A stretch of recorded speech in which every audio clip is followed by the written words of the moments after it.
안녕하십니까. 2주 동안 주 안에서 평안하셨습니까? 오늘은 하나님의 구원 경영 8번째 시간으로 함께 하고자 합니다. 오늘 내용은 출애굽기 15장에서 18장에 나와 있는 내용, 세례받은 사람들의 광야 훈련이라는 주제로 함께 내용을 보고자 합니다. 지난 출애굽기 13장에서 지난 시간이죠. 신앙생활이 무엇인지, 그리고 신앙생활을 어떻게 하는 것인지에 대한 오리엔테이션을 우리는 받았습니다. 신앙으로 산다는 의미, 3가지 결단이 있었죠. 첫째는 첫 것은 하나님의 것이라는 으뜸을 드리는 11조 사상, 즉 성부와 관련된 내용입니다. 두 번째는 누룩 죄를 제거하고 무교병이신 그리스도를 먹는 무교절의 거룩한 삶, 성자와 관련된 내용이지요. 세 번째는 자신의 욕망이나 생각, 주장을 내려놓고 구름기둥, 불기둥의 인도하심을 따르는 삶, 즉 성령과의 관련된 내용이었습니다. 세례는 한편으로는 애굽을 떠나게 하고 다른 한편으로는 우리를 하나님께 속한 사람으로 구별시킵니다. 주님이 우리를 사랑하신 사건이 구원, 은혜라고 하면 내가 주님을 사랑하여 응답하는 사건을 성숙, 변화, 회복, 즉 성화라고 말할 수 있습니다. 우리는 구원, 그 이후에 주님이 왜 가깝고 쉬운 길을 버리고 오히려 돌려서 홍해로 인도하셨는지, 구원받는 하나님의 백성들을 왜 거친 광야로 이끄셨는지를 우리는 보아야 합니다. 그렇다면 광야의 여러 과정들을 거치면서 광야에서 우리에게 주시는 가르침이 무엇인지를 우리는 세심하게 살펴야 합니다. 자기를 버리겠다고 결단한 세례 사건 이후에 주님이 이끄시는 삶의 방향과 목적을 잘 보아야 합니다. 6월절이 우리에게 영원한 생명에 대한 신분을 보장했다면 세례는 영생을 가진 자로서 후사로 왕같은 제사장으로 살아가도록 권세를 부여합니다. 우리가 왕이신 그리스도의 권위에 들어가면 왕은 능력만큼 누리고 살 수 있습니다. 즉 왕의 능력만큼 살 수 있다는 말씀이겠지요. 그렇다면 광야에서 공부한 세례 훈련, 광야에서 거쳤던 그 과정들을 우리는 함께 보고자 합니다. 첫째로 마라의 쓴물 사건을 통하여 이스라엘은 하나님을 경험합니다. 먼저 마라의 쓴물 사건 가운데 그들의 환경의 어려움을 보십시오. 22절과 23절에 나와 있는 내용이죠. 15장이요. 그들은 수르 광야에서 사흘 동안 물을 얻지 못해 곤비하다가 마라의 쓴물을 만나게 됩니다. 그러자 백성들이 그들이 보여줬던 반응과 모세의 태도를 함께 보십시오. 15장 24절과 25절에 나온 내용이죠. 백성들은 무엇을 마실까 원망합니다. 하지만 모세는 어떻게 할까요? 부르짖습니다. 이에 대하여 하나님은 처방을 그들 가운데 내리지요. 그리고 나서 한 나무를 던져 넣게 하므로 마라, 즉 쓴물을 어떻게 합니까? 달게 만들어 줍니다. 그리고 나서 하나님은 이스라엘 백성들에게 모세를 통하여 말씀합니다. 말씀, 계명, 규례를 듣고 순종하면 애굽 사람에게 내린 그 어떤 질병들로부터 너희들을 보호하고 너희를 치료할 것이다 라고 말씀합니다. 사랑하는 우리 이 영상을 보시는 모든 성도 여러분, 이 내용을 통하여 우리에게 주시는 교훈은 무엇일까요? 상황이 기대했던 것으로부터 오히려 뒤틀리면 어떻게 합니까? 나무를, 즉 무엇을 의미하죠? 예수 그리스도의 십자가를 의미하죠. 십자가를 우리는 적용해야 한다고 하는 사실입니다. 여러분, 회개의 삶은요, 단순한 뉘우침이 아니라 어떻게 합니까? 계명으로 돌아가는 거죠. 계명으로 돌아가 철저하게 순종하는 것입니다. 우리가 살아왔던 삶의 방식은 죄, 불법, 불신앙, 부정적인 것이었습니다. 그러나 세례 받은 자들은 이제 하나님의 원칙과 기준으로 살아야 합니다. 말씀을 불순종하고 규례를 떠나면 어떻게 되죠? 마라의 쓴물처럼 우리의 삶의 문제가 나타나게 되고 결국 꼬이게 된다고 하는 내용이죠. 그때는 우리는 무엇을 적용해야 될까요? 그렇죠. 십자가입니다. 십자가를 적용하는 회개의 삶을 우리는 살아야 됩니다. 우리가 말씀대로만 살면 하나님은 치료의 하나님, 여호와 라파로 우리를 만나 주십니다. 두 번째로 신광야에서 경험한 하나님에 대해서 우리는 함께 생각해 보고자 합니다. 16장에 나와 있는 내용입니다. 신광야에서 나타나는 그들의 환경의 어려움은 무엇이었을까요? 그들의 애굽에서 가지고 온 양식이 이제 다 떨어졌습니다. 급하게 나왔잖아요. 그들은 나오면서도 아무튼 급하게 나오다 보니 그러면서도 애굽에서 나올 때 가져왔던 그 양식이 다 떨어지게 됩니다. 이에 대해서 백성들이 당연히 거기에 대해서 이제 반응이 나타나죠. 뭘까요? 모세와 아론을 원망합니다. 그러자 이에 대해 하나님은 그 백성들에게, 이스라엘 백성들 향하여 처방을 내리십니다. 16장 4절과 5절이죠. 내가 너희를 위하여 하늘에서 양식을 어떻게 해요? 비같이 내리리니 백성들이 일용한 양식을 날마다 거둘 것이라 말씀합니다.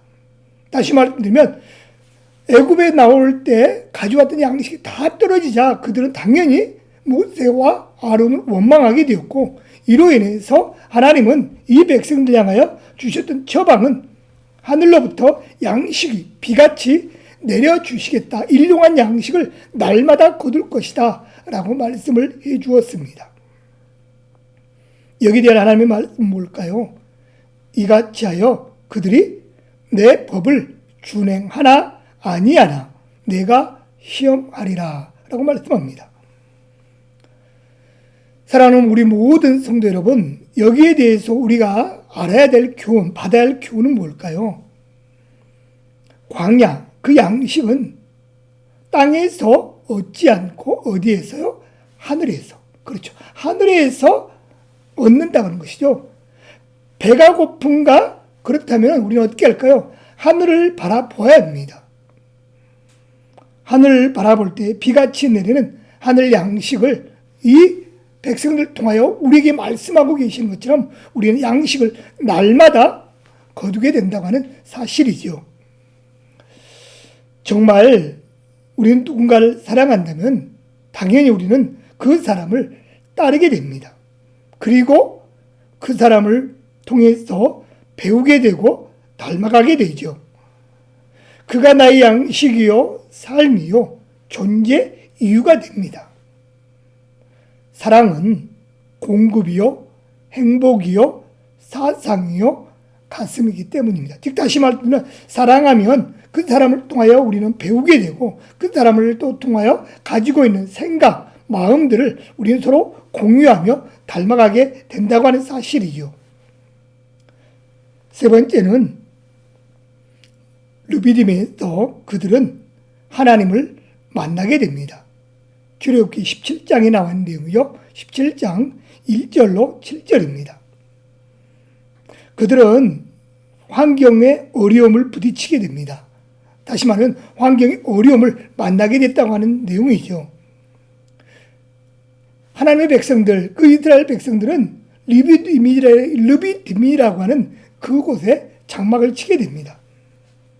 그랬더니 그곳에서 무엇이 없었죠? 또 마실 물이 없었던 거였어요. 예전에 마라라고 하는 곳에 쓴물이 있었지만 이곳 르비딤에서는 또 물이 없었습니다. 물이 없다 보니 어떻게 됩니까? 백성들은 당연히 반응이 나타나게 되죠. 백성들은 어떤 반응이 나타나게 됐고 지도자들은 당연히 거기에 대해서 한마디로 어떤 태도를 보여줍니다. 모세는 태도를 보여주게 되죠. 백성들은 어떤 반응이 나타납니까? 모세를 원망합니다. 모세를 향해 다투기까지 합니다. 이때 모세는 어떻게 합니까? 하나님께 부르짖게 되죠. 여기에 대해서 17장 5절과 6절에 나오는 말씀처럼 모세를 통하여 하나님은 처방을 내려줍니다. 그 처방이 뭡니까? 내 지팡이로 호렙산에 반석을 치라 라고 말씀합니다. 여러분 하나님의 말씀을 보십시오.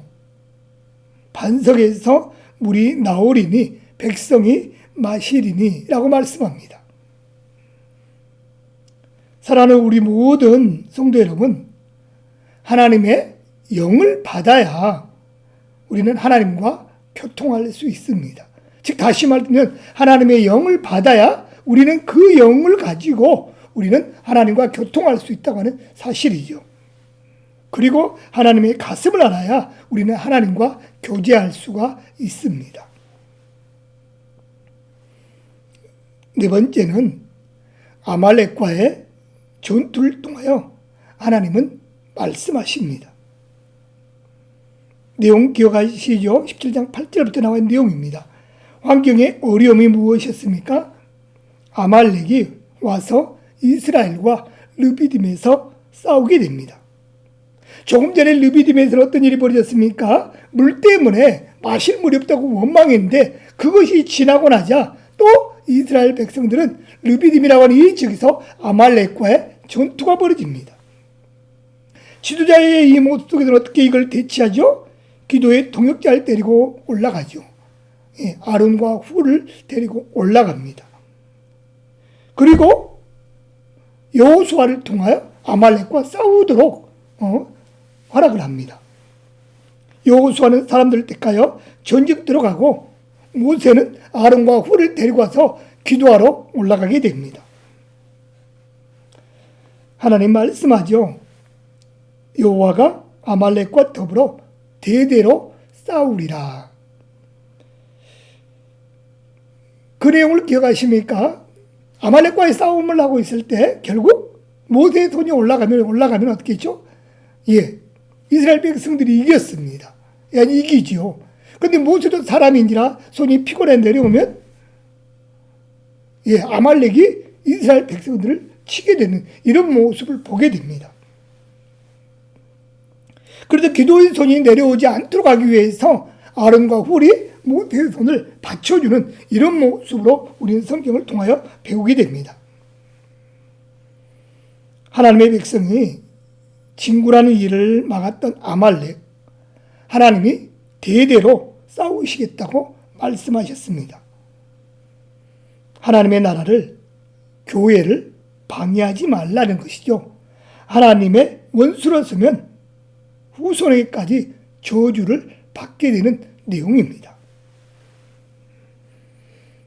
마지막으로 다섯 번째 내용은 신의 광야에서 모세와 백성이 다 기진해 있을 때 모세의 장인이었던 이드로를 통하여 배운 하나님의 나라를 세워가는 원리를 우리는 마지막으로 보게 됩니다. 여기 나온 내용의 환경이 어려운 무엇이었을까요? 모세가 백성을 재판하기 위해 아침부터 저녁까지 수고합니다. 그 모든 행정을 다 감당하다 보니 얼마나 피곤했겠습니까? 지치죠.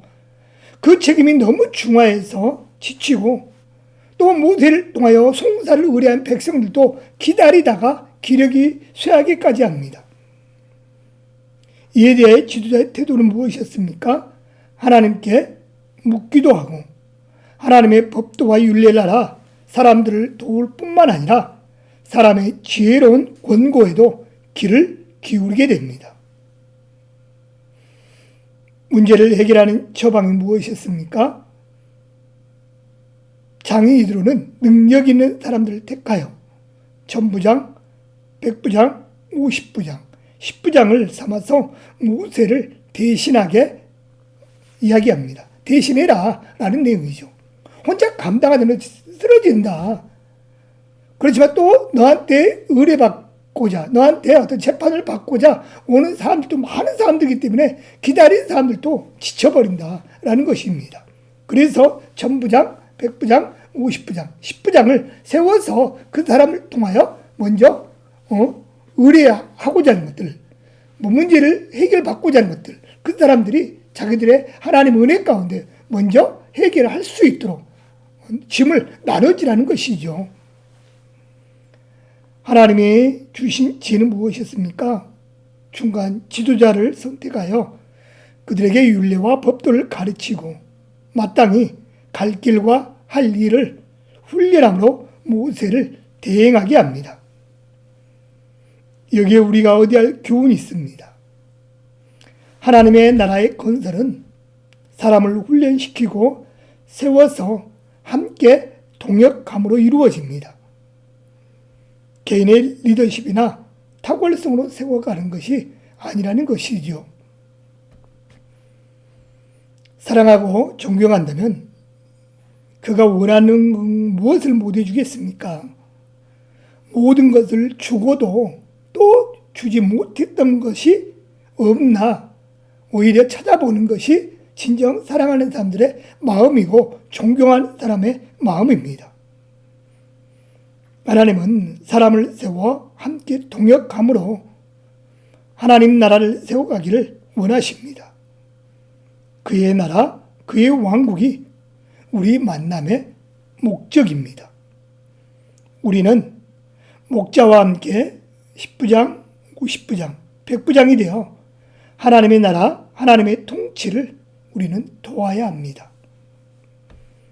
주님이 나의 해답인 것처럼 나도 주님의 해답이 될 수 있어야 합니다. 오늘 내용을 마치고자 합니다. 오늘은 광야에서 이스라엘 백성들이 경험했던 내용들, 훈련받았던 내용들 5가지를 말씀했습니다.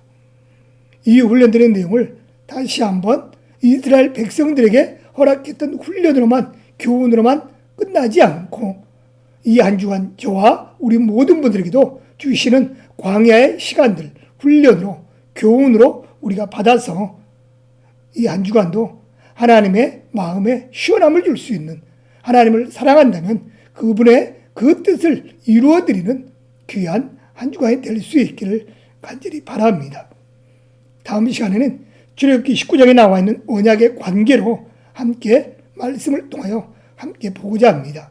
한 주간도 주 안에서 승리하는 복된 삶이 될 수 있기를 주님의 이름으로 간절히 부탁을 드립니다. 감사합니다.